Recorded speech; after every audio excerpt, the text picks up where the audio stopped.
శీర్షిక the colourful giants, a tale of harmony in the forest. సారాంశం: విస్తారమైన, మాయా అడవిలో రంగురంగుల జైంట్ డైనోసార్లు, శక్తివంతమైన మముత్లు మరియు ఇతర పెద్ద అటవీ జంతువులు తేనెటీగలు మరియు పురుగులు వంటి చిన్న కాని అవసరమైన జీవులతో సామరస్యంగా జీవిస్తాయి. వాటి పరిమాణంలో తేడాలు ఉన్నప్పటికీ, ప్రకృతి సమతుల్యతను కాపాడుకోవడంలో ప్రతి జీవి కీలక పాత్ర పోషిస్తుంది. ఈ కథ సహకారం, గౌరవం మరియు చిన్న జీవులు కూడా పెద్ద మార్పును ఎలా కలిగిస్తాయో అర్థం చేసుకోవడం యొక్క ప్రాముఖ్యతను విశ్లేషిస్తుంది. పాత్రలు: Rex the red rage raptor, తన మండుతున్న ఎరుపు రంగు మరియు శక్తివంతమైన ఉనికికి ప్రసిద్ధి చెందిన బలమైన మరియు బోల్డ్ డైనోసార్. రెక్స్ త్వరగా పనిచేస్తాడు, కానీ చిన్న జీవుల నుండి సహనం మరియు సౌమ్యత యొక్క ప్రాముఖ్యతను మెచ్చుకోవడం నేర్చుకుంటాడు. బెల్లా ది బ్లూకామ్ బ్రోంటో, ఒక ప్రశాంతమైన మరియు తెలివైన నీలిరంగు బ్రోంటోసారస్. ఆమె సున్నితమైన స్వభావం ద్వారా ఇతరులకు మార్గనిర్దేశం చేస్తుంది. ఆమె వినడం మరియు గమనించడం యొక్క ప్రాముఖ్యతను బోధిస్తుంది. Sunny the yellow Joy triceratops, అడవికి ఆనందం మరియు కాంతిని అందించే ఒక ఉల్లాసమైన మరియు శక్తివంతమైన పసుపు ట్రైసెరాటాప్స్. చిన్న విషయాలలో ఆనందాన్ని చూడడానికి ఆమె ఇతరులకు సహాయం చేస్తుంది. మముత్ మాక్స్, పెద్ద, బొచ్చుగల మముత్.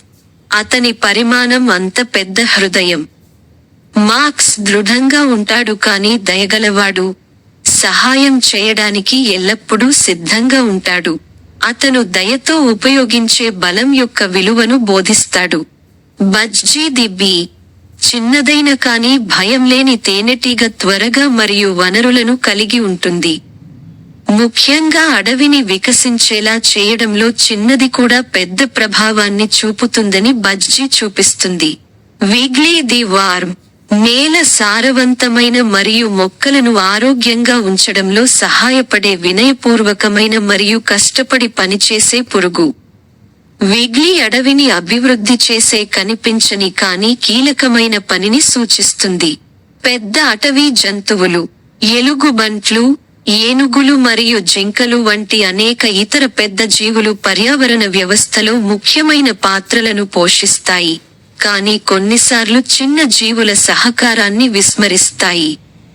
ప్లాట్ ది పెద్ద డైనోసార్లు, మముత్లు మరియు ఇతర పెద్ద జంతువులు కలిసి నివసించే విశాలమైన, దట్టమైన అడవిలో కథ ప్రారంభమవుతుంది. అవి శక్తివంతమైనవి మరియు ఆకట్టుకునేవి, కానీ అడవిలో ఏదో తప్పు జరుగుతోందని వారు గమనించడం ప్రారంభిస్తారు. మొక్కలు వాడిపోతున్నాయి, పువ్వులు వికసించడం లేదు మరియు ఒకప్పుడు శక్తివంతమైన పర్యావరణ వ్యవస్థ పోరాడుతున్నట్లు కనిపిస్తోంది. మొదట, పెద్ద జంతువులు తాము చేయగలమని నమ్ముతాయి. వారి బలం మరియు పరిమాణంతో వారి స్వంత సమస్యను పరిష్కరించండి. రెక్స్ ఒక కొత్త జలమార్గాన్ని సృష్టించేందుకు బరువైన రాళ్లను తరలించడానికి ప్రయత్నిస్తాడు.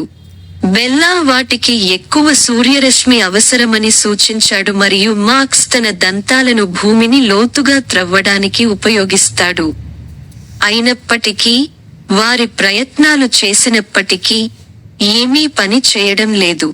ఒక రోజు, బజ్జీ ది బీ మరియు విగ్లీ ది వార్మ్ జైంట్ జంతువులను సంప్రదించి, అడవి ఆరోగ్యం చిన్న జీవులపై కూడా ఆధారపడి ఉంటుందని వివరిస్తాయి.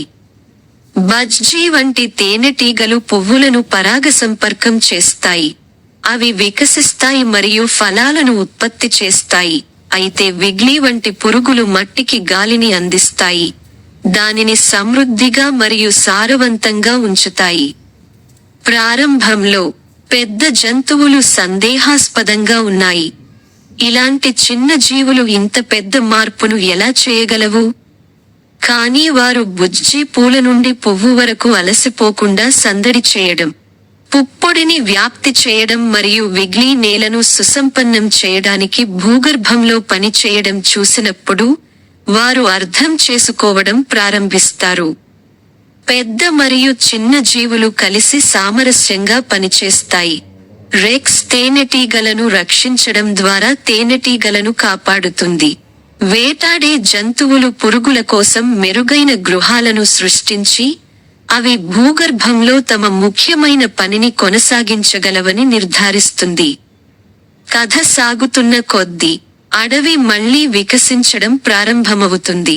పువ్వులు శక్తివంతమైనవి, చెట్లు బలంగా ఉంటాయి మరియు మొత్తం పర్యావరణ వ్యవస్థ వృద్ధి చెందుతుంది. ప్రకృతిని సమతుల్యంగా ఉంచడానికి బలం మరియు పరిమాణం మాత్రమే సరిపోదని పెద్ద జంతువులు గ్రహించాయి. పెద్ద లేదా చిన్న ప్రతి జీవి కీలక పాత్ర పోషిస్తుంది.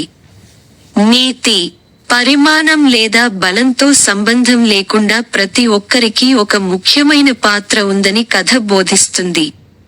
ప్రపంచంలో, ఇది ప్రకృతి సమతుల్యతను కాపాడుకోవడంలో అన్ని జీవుల సహకారం, గౌరవం మరియు పరస్పర అనుసంధానం యొక్క విలువను నొక్కి చెబుతుంది. దృశ్యమాన శైలి: అడవి మహోన్నతమైన చెట్లు, రంగురంగుల పువ్వులు మరియు వివిధ రకాల జీవులతో పచ్చని వాతావరణంగా చిత్రీకరించబడింది. డైనోసార్లు మరియు మముత్లు గంభీరమైనవి మరియు శక్తివంతమైనవిగా చిత్రీకరించబడ్డాయి, అయితే తేనెటీగలు మరియు పురుగులు వంటి చిన్న జీవులు ముఖ్యమైనవి మరియు శక్తివంతంగా చూపబడ్డాయి. పెద్ద మరియు చిన్న జంతువుల మధ్య వైరుధ్యం కథ యొక్క నేపథ్యాన్ని హైలైట్ చేస్తుంది. అడవిని ఉత్సాహంగా మరియు ఆరోగ్యంగా ఉంచడానికి అవసరమైన సామరస్యం మరియు సహకారాన్ని చూపించే సన్నివేశాలతో. ఈ కథ కార్టూన్ సిరీస్ లేదా షార్ట్ ఫిల్మ్ కి అనువైనదిగా ఉంటుంది. ప్రతి ఎపిసోడ్ ఫోకస్ అవుతుంది పర్యావరణ వ్యవస్థ యొక్క భిన్నమైన అంశం మరియు పెద్ద మరియు చిన్న జీవుల మధ్య పరస్పర చర్యలపై. శక్తివంతమైన విజువల్స్ మరియు ఆకర్షణీయమైన పాత్రలు పిల్లలకు వినోదభరితంగా మరియు విద్యావంతంగా ఉంటాయి.